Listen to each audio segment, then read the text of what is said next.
Former Alabama quarterback Ty Simpson did not want to tarnish his legacy by playing anywhere other than Alabama during his time in college. Let's talk about what he means by that, what legacy he does have at Alabama, and what, if anything, we expect from him in the NFL. What's up, kinfolk? It's RJ Young. I am not on a step mill. If this is your first time watching Adapt and Respond, thank you for joining us here. We talk college football year-round. If you're into that, hit that subscribe button, like this video, and answer the question in the comments below.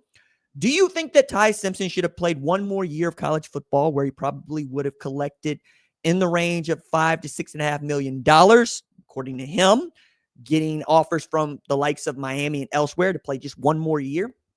Or should he have gone to the NFL to maintain his pristine legacy of playing at just one institution in college? I've got a lot of thoughts on this, but I also want to lead with what Ty Simpson had to say for himself about playing anywhere than Alabama. He actually gave this quote to AL.com, and I think it's very, very interesting. The last thing I wanted to do was tarnish my legacy and go somewhere elsewhere I didn't go out of high school. And I didn't want to play. Hopefully, in the draft, whenever my name gets written on a card, they write the University of Alabama on there. It's going to give me great pride. Simpson is one of a handful of high-profile quarterbacks that could have garnered in the range of $6 million to play one more year of college football. And he is perhaps the only one who decided to forego another year of playing in college to collect the bag, like I thought he should, and I still think he should, but we'll get to that, to go play in the NFL. Now, there's an argument to be made on both sides here where he has enough money already for whatever it is he wants to do in life. And if he plays in the NFL for a long time, he'll never want for it, right? And I think that is a valid one. If you need to keep playing college football to keep stacking paper, because that is the name of the game, you play this game to stack paper at that level. Once you get to college, once you get to the NFL, love of the game is great, but love of the game doesn't keep you in the game. What keeps you in the game is your value.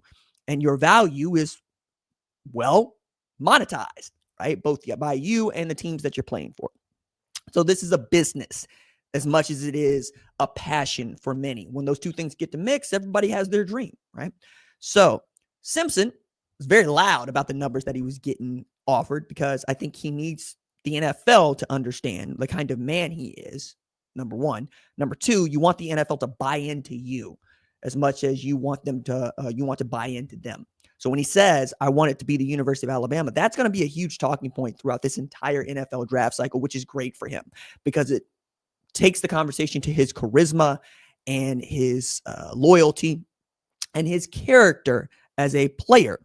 It does not put people back on the, can he actually spin it at the level we need someone to spin it? Ty Simpson's legacy at Alabama is not a complicated one. It's one where he did not win a championship, but he did lead a team to the college football playoff. He did not beat a bad Florida State team, but he did beat a Georgia team at Athens in Sanford, a place where nobody been able to beat Georgia for 6 years, and put together a good enough season to qualify for the college football playoff despite not winning a championship, and then becomes the first Bama quarterback to lead someone into a playoff game in a road game, come back from a 17-0 deficit and win the game at Oklahoma. That's his legacy at Alabama. That he waited behind Jalen Milroe, again, speaks to his patience and how much he wanted to be at Alabama, having other opportunities to play elsewhere, not just this year, but all throughout. Because Simpson is a great player, is a great quarterback. Is he the best quarterback? I don't think so. Will he be a first-round draft pick? Probably. But this gets to another conversation that I think is even more interesting to have right now, which is the level of talent that is available at the quarterback position for the NFL beginning to thin? And the answer is yes and no, right? Yes, in the terms of how many bodies are going in the NFL draft for you to choose from, because guys like Dante Moore, Sam Levitt, and others have decided to return to play one more year of college football. Darren Mensah, guys that would have otherwise been able to go to the NFL draft at any time.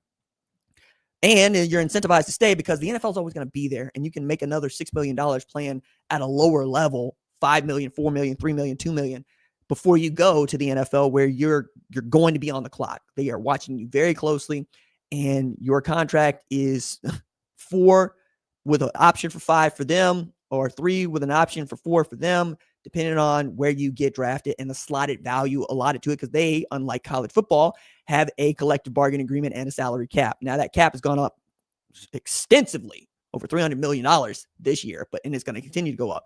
But you get my point here, right? I think some of this is also Simpson wanting people to talk about him playing with Alabama. I think some of them is getting away from as he's out now, is he the best quarterback available in the NFL draft? I think the answer is no. Right? However, things change. Right? He goes through the NFL Combine. He throws at Pro Day. He does everything he needs to, and he gets rave reviews. We're going to keep talking about this. But the idea of tarnishing your legacy at Alabama by playing somewhere else, I think, is a little far-fetched, especially knowing what today's college football and NFL look like.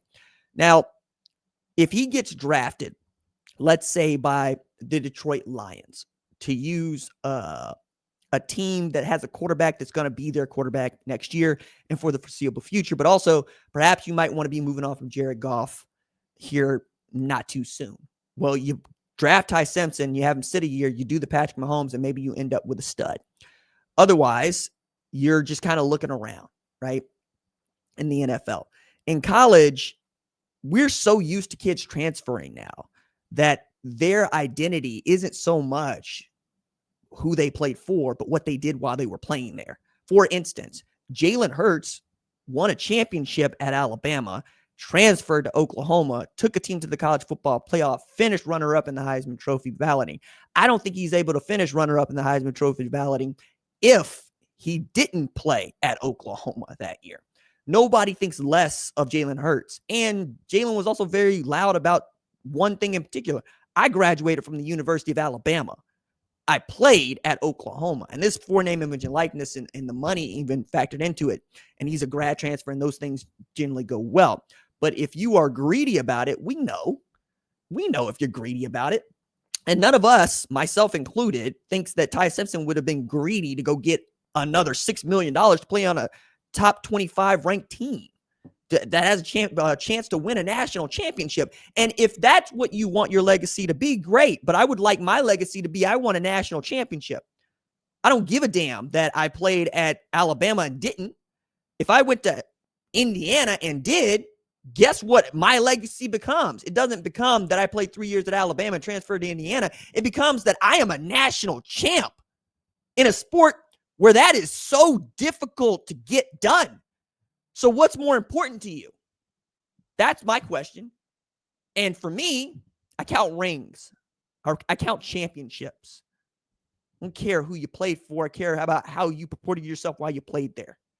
And more than anything else, did you win?